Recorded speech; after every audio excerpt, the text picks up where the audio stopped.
আজকের ভিডিওতে আপনাদের সাথে কথা বলবো নতুন একটা অফিসিয়াল বাজেট সেগমেন্টের ফোন নিয়ে। রিয়েলমি নোট 50 ফোনটার successor Realme note 60। Realme note 50 ফোনটা বেশ আলোচনায় ছিল বাংলাদেশের মার্কেটে।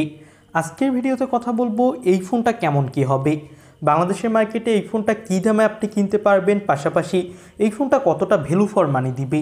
সো অবশ্যই ভিডিওটা আমাদের সাথে শেষ পর্যন্ত দেখতে থাকুন। এই ফোনটা কেনার আগে শুরুটা করব ফোনটার লুক এবং ডিজাইন দিয়ে। ফোনটার ব্যাক প্যানেল দেখতে বেশ ভালো, যেটা আগেই বলেছি বাজেট সেগমেন্টে আমার কাছে ভালোই লেগেছে। তবে ডিজাইন কিন্তু অনেকটা রিয়েলমি নোট 50-র মতোই। ব্যাক সাইডে ব্যবহার করা হয়েছে পলিকার্বনেট এবং এখানে দেয়া হয়েছে সাইড মাউন্টেড ফিঙ্গারপ্রিন্ট সেন্সর।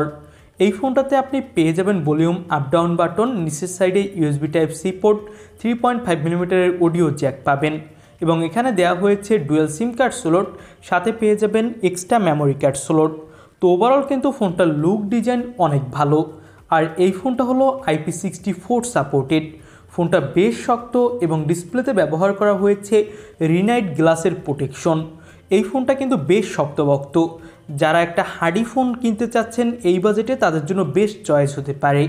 6.74 ইঞ্চি মাপের একটা HD+ IPS LCD ডিসপ্লে দেওয়া হয়েছে, যেটা হলো 90 Hz রিফ্রেশ রেটের এবং এর পিক ব্রাইটনেস দেওয়া হয়েছে 560 নিটস।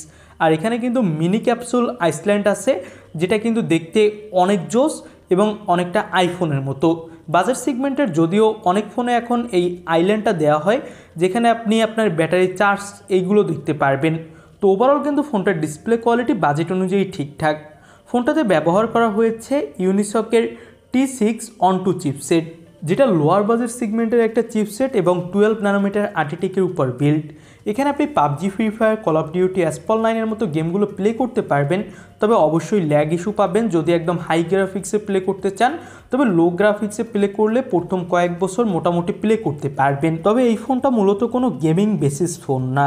ব্যাকসাইডে ফোনটাতে 32 মেগাপিক্সেলের প্রাইমারি লেন্স দেওয়া হয়েছে, সাথে পাবেন একটা AI সেন্সর। আর ব্যাকসাইডের ক্যামেরা দিয়ে আপনি ফুল HD+ রেজলিউশনে ভিডিও রেকর্ডিং করতে পারবেন। সামনে ফোনটাতে আপনি 5 মেগাপিক্সেলের একটা সেলফি ক্যামেরা পেয়ে যাবেন। আর এই ফোনটা দিয়ে তোলা কিছু ছবি আপনি দেখতেই পাচ্ছেন। ডিটেলসের কিছুটা ঘাটতি ছিল এবং যদি একদম প্রপার লাইটিংয়ের মধ্যে আপনি ফটোগ্রাফি করেন তাহলে মোটামুটি লেভেলের ফটোগ্রাফি করতে পারবেন, একদম টপ ক্লাস না। তবে লো লাইটে অবশ্যই ডিটেলস এবং ব্রাইটনেসের ঘাটতি তো পাবেনই।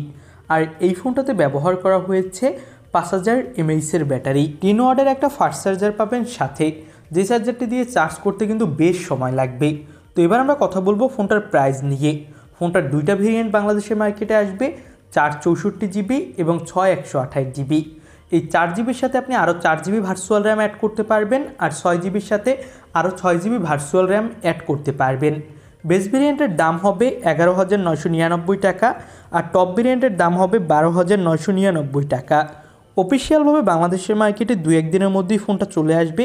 তবে যদি ওভারঅল বলে যে এই ফোনটা কেমন, অবশ্যই ফোনটা খুবই একটা হার্ড ফোন, অর্থাৎ ফোনটা আপনার হাত থেকে পড়ে গেলে বা পানিতে পড়লে কোনো ধরনের সমস্যা হবে না। তবে পারফরমেন্সের দিক থেকে এই বাজেটে তেমন একটা ভালো লাগেনি আমার কাছে। ইনফিনিক্স, আইটেল, রেডমি এইসব ব্র্যান্ডের অনেকগুলো ফোন বাজেট সেগমেন্টে এখন দেশের মার্কেটে অ্যাভেলেবেল। সেই ফোনগুলোর সাথে তেমন একটা টেক্কা দিতে পারবে না বলে মনে হয়েছে আমার এই ফোনটা। তো আপনাদের কাছে এই ফোনটা কেমন কি লাগলো সেটা কমেন্ট বক্সে জানাবেন। আর চ্যানেলে নতুন হলে অবশ্যই চ্যানেলটা সাবস্ক্রাইব করে রাখবেন। আজকের মতো ভিডিও এখানেই শেষ করছি। আল্লাহ হাফেজ।